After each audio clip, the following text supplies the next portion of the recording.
Good morning and welcome to day 3 of Early Learning Week. My name is Hana Morford and I'm the Education Director of Statewide Initiatives here at Young Audiences of Maryland. And what is Early Learning Week, you might be asking? So all week we are live streaming free programming for our youngest learners, ages 0 to 6, Monday to Friday on Facebook, on YouTube, and on YA's website. I want to give a special thank you to the Salzans Charitable Foundation for their support and making this whole week possible. So what is happening today, you might be asking? I'm going to give you a brief overview of the week of today and what we're doing. So today at 9 a.m., we would love it if you would come back. We're going to kick off today with day 3 of our pre-K residency with theater artist Miss Kalicia. And then at 10 a.m., we're going to have day 3 of our Baby Arts Play residency with dance teaching artist Miss Laura. And Baby Arts Play residencies are for ages 0 to 3. This particular one at 10 a.m. will be geared especially for younger babies. Then at 11 a.m., we'll have our Baby Arts Play residency, day 3, with musician Miss Lisa. And this Baby Arts Play residency will be geared especially for older toddlers. Then at 12 p.m., we're going to have a kindergarten residency with tap dancer Miss Quinn, and it'll be day 3 of that.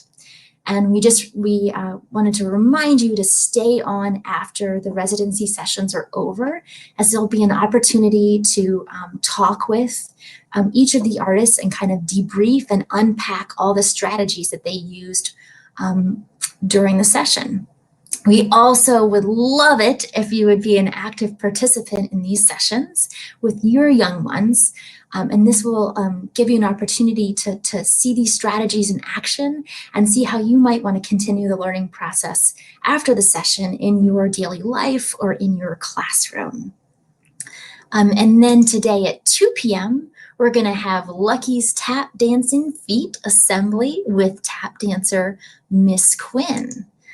And for more information, please feel free to check out our website. We have a whole website for Early Learning Week, and I'm going to drop that information into the chat. And then before we leave today, I'm going to give you a brief peek at some of the work that we do with our Wolf Trap programming. And it's a little story about how this work and programming has showed up in action at Young Audiences of Maryland. And then please join us back here again at 9 a.m.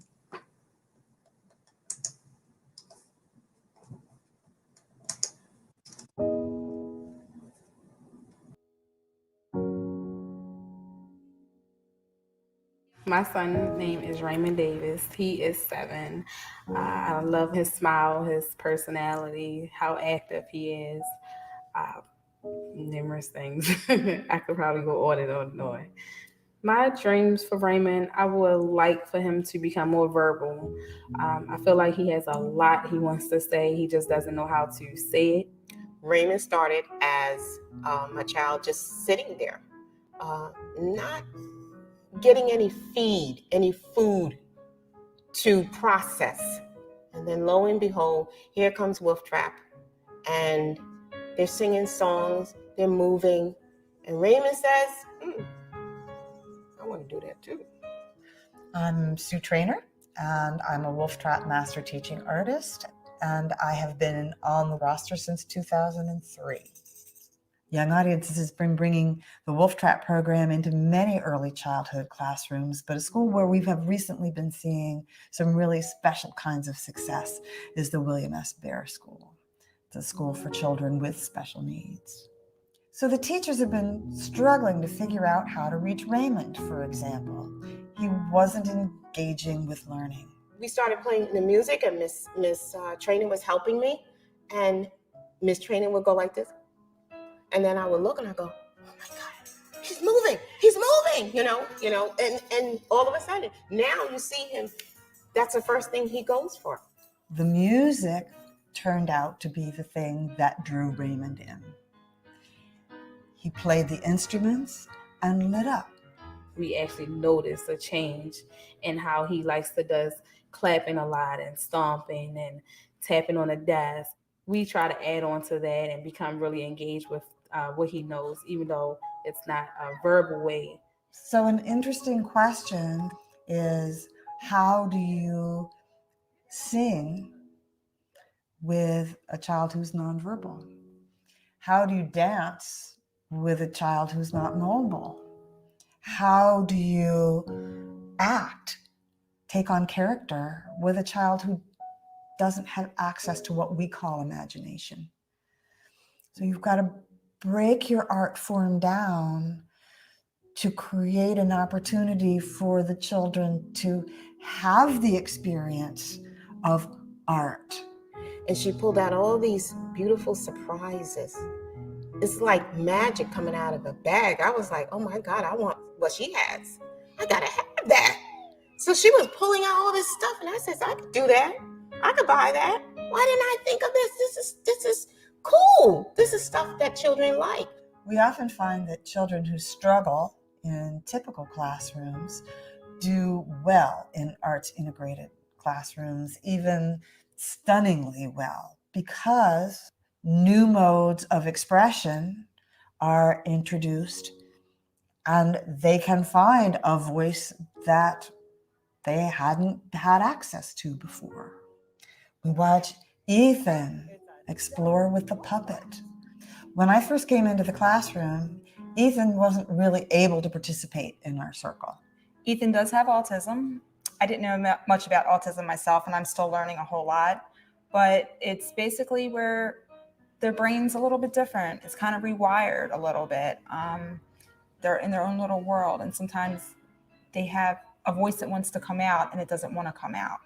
After Miss Sue and after Wolf Trap, we really honed in and found what caught his attention, what engaged him. Ethan and music.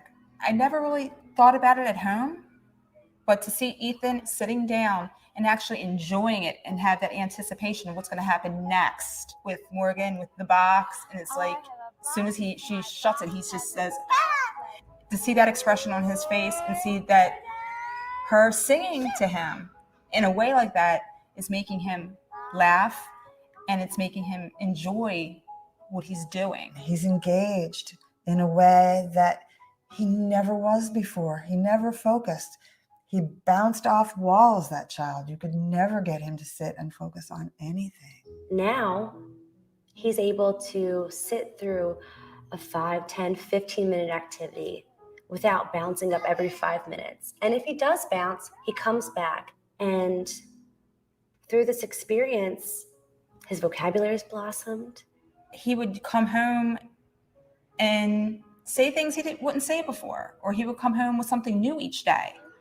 Yellow. Yellow. Where do you see yellow? Red.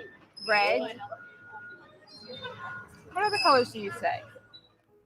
I knew it had to be from the teacher this year. Not saying other teachers aren't good, but this year, this teacher got through to him. Listen for the steady beat in her voice. I like the high tone you're using. It's, I'm funky duck. Hey, hey, I'm funky duck. Through the Wolf Trap program, I learned to incorporate a number of strategies throughout my day, whether it be a chant to help with a transition or a movement that would help engage my students and affirm their attention in what we're about to do. And it did this all while being fun for my kids, which was a huge motivator for them. It feels really good to know that Raymond, he's understanding the older he's getting and the more usage of music and things like that, he is able to communicate better, a lot better.